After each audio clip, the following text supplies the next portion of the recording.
লাগছে, চলো।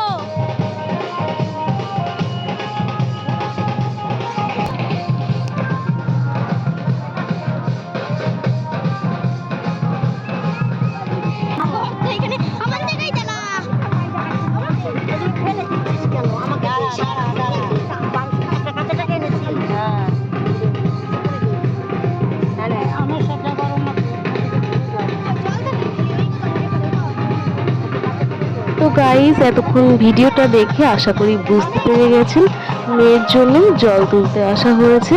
তো এই যে পুকুরগুলো দেখছেন, এটা শুধু পুকুর না, এটা হচ্ছে একটা বড় বিল। আর কিছু কিছু পুকুর রয়েছে তার মাঝে মাঝে, ঠিক আছে। এটা হচ্ছে ভাসুরের বাড়ির সামনে দিকে রয়েছে এটা, ঠিক আছে। তো যাকে আমি খুব একটা ভালো চিনি না, তো যতটা চিনি ততটাই আমি আপনাদের বলছি।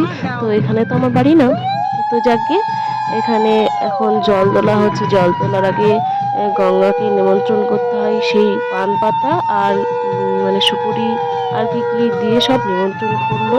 তো এর আগে তো আমি এসব কিছু করিনি, জাস্ট যাই জল তুলতে আর চলে আসি। কোনোদিনই এসব করি না আমি, যদিও বা এখনো পর্যন্ত। তো এই যে দেখুন, কাঁচি দিয়ে জল কাটবে আর ওই পান পাতাটাকে ভাসিয়ে দিবে। সবাই বলছে পান পাতা ডুবলে নাকি খুব ভালো, তো আমার জানা নেই, যারা জানেন তারা জানেন, অবশ্যই কমেন্ট করবেন। তো যাকে জল তোলার পর্ব তো মোটামুটি শেষ হয়েছে। নেক্সটে যেসব ভিডিওগুলো আছে কম বেশি সবটাই আমি আপনাদের সামনে নিয়ে হাজির হয়ে যাব। তো এখন জল তোলাতুলি হয়েছে, এখন প্রদীপটা ঘুরিয়ে বরণটা করে নিচ্ছে মা গঙ্গাকে, ঠিক আছে। আর এই যে দেখুন ফুলটা হাতে দেখলেন না, ভীষণ সুন্দর, কি বলবো।